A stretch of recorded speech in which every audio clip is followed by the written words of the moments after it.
vinyl. This is where everything started for recorded music to be played out for people to enjoy in the old days.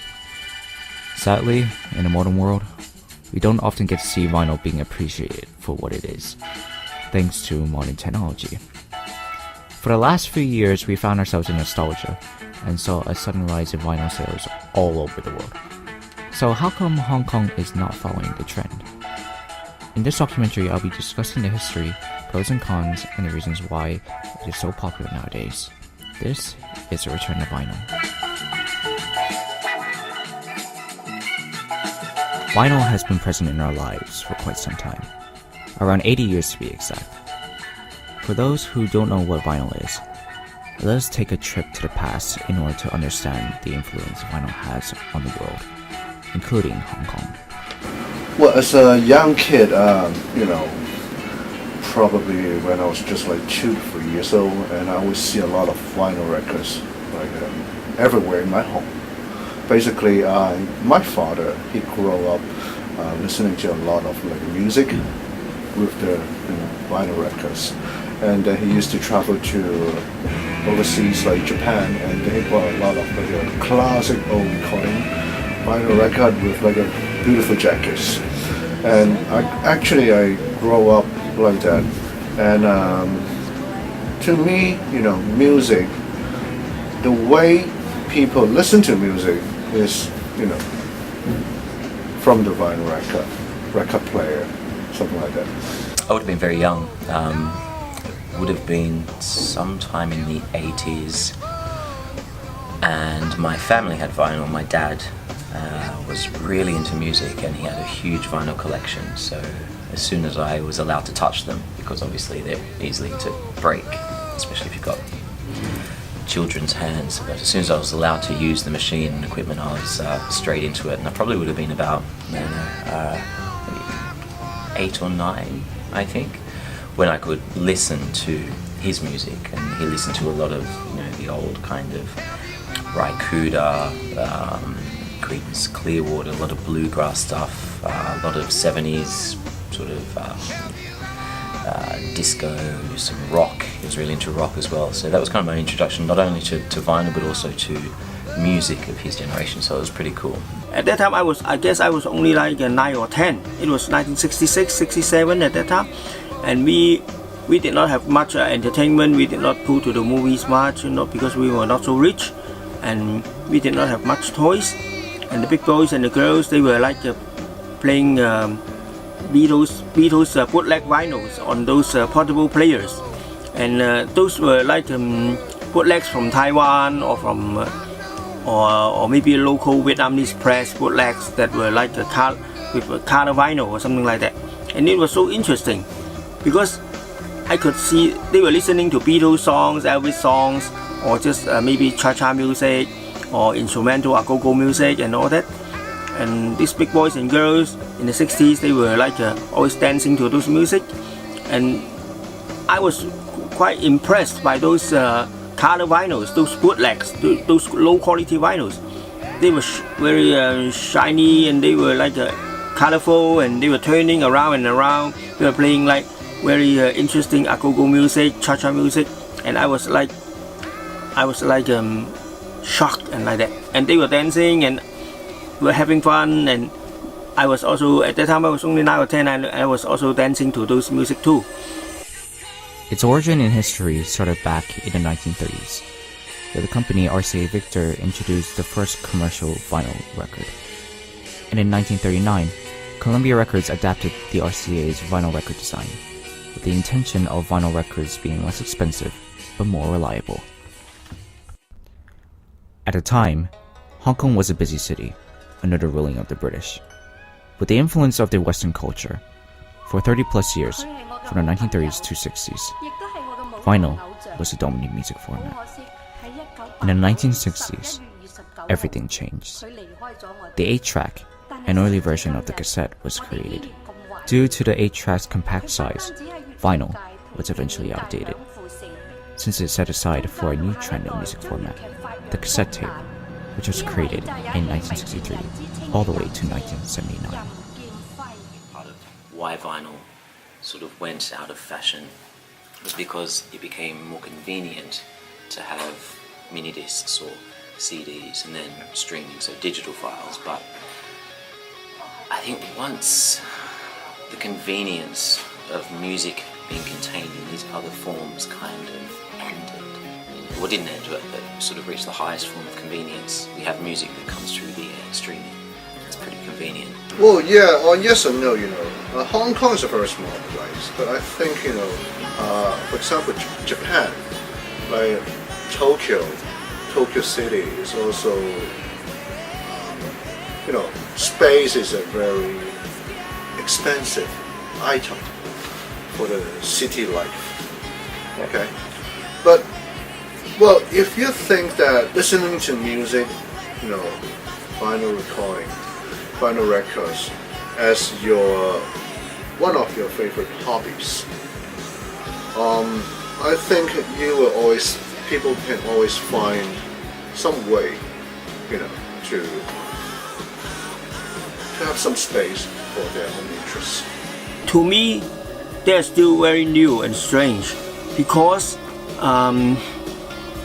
when they came along in the 80s, I could see that they were so small. People liked them because they were so handy, and they did not have they did not have crackles. They don't have crackles and all that, and because vinyl records you have to always clean them and they are bulky and all that. But if you like something, you won't care. You won't care about this. And when the CD or the DVD, the digital format, they came along, I did not get to like them. They were new to me. It's not my lifestyle because I'm always living in the 70s. I stick to the lifestyle in the 70s. Even in the 80s, I was still 70s. Even now, I'm still 70s. The other music device that is essential in the 80s is the Walkman, being the first portable device to carry around 4 cassette tapes. The compact disc was released by Philips in the early 1980s as a nod to the cassette tape and its success.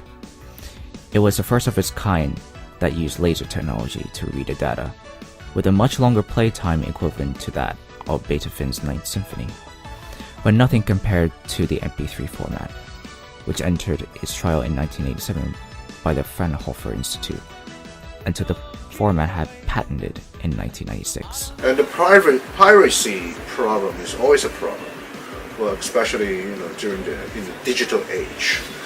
But before, like let's say vinyl record, after vinyl record they have CD. Actually, before like during the 90s, Hong Kong has lots of high-rated CD shops everywhere on the street as well. Like they sell like an illegal copy of the CD. Luckily, I still haven't seen any high-rated illegal copy of vinyl records. But yeah, this piracy issue is always a problem. But I think nowadays it's getting a lot more better, especially for the digital content as well. But for any movement, with its cons comes its pros. In 2010, vinyl sales spiked, and suddenly vinyl was popular again. In 2012, sales of vinyl grew more than 50% to hit over 1 million copies, the highest since 1996, and still rising exponentially. Not only that, but cassette tapes stockpiles are also shrinking. Why is that? I think what happened then were two things. Firstly, a nostalgic yearning for the past, which is what vinyl is. It reminds people of my age, it reminds us of growing up. People of the next generation above me, it reminds them of their sort of youth having vinyl. So it's got a lot of nostalgic value. But then the second reason why, might be because of the quality. I mean, you can get really nice quality on CD and mini discs. I thought were great as well.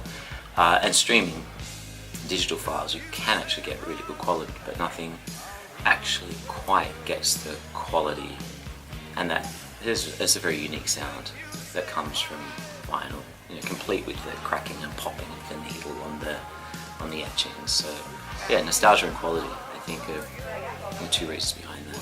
I think nowadays we have more choices to access to the music, to enjoy the music. As I said, when I was a young kid, probably the only way to listen to music is, through the vinyl record or listening to the cassette tape. But nowadays, besides cassette tape, vinyl records, we also have, MP3, cell phone, iPod, stuff. So vinyl record is just one of the choices. And I would say that, besides all those digital contents like the MP3, WAV file, YouTube, have a touch with the actual vinyl jacket and open it, listening. First of all, you get a chance to hold it in your hand. This is an experience. It's an extension of the music itself. It's not just about the listening for your oral pleasure. You also got the visual experience as well. Yeah, it's a good thing. It's a good thing because the truth is the truth. People now know the truth. And they come back to vinyl is a good thing. They come for good sound, natural sound, and the most important is they have come into a very good lifestyle. Yeah, and out there many people start to sell vinyl, and there's a lot of competition in prices for the good ones, and a lot of people are buying like the players again. In the 90s, I persuade people to buy players, they won't listen. But now they come for players, and if they are a player, that means the vinyl they will start to play vinyl. So in fact it's good news. But I hope this can continue, and I think that in the near future, it's like not any media can can replace the vinyl in terms of good sound. So this can, yeah.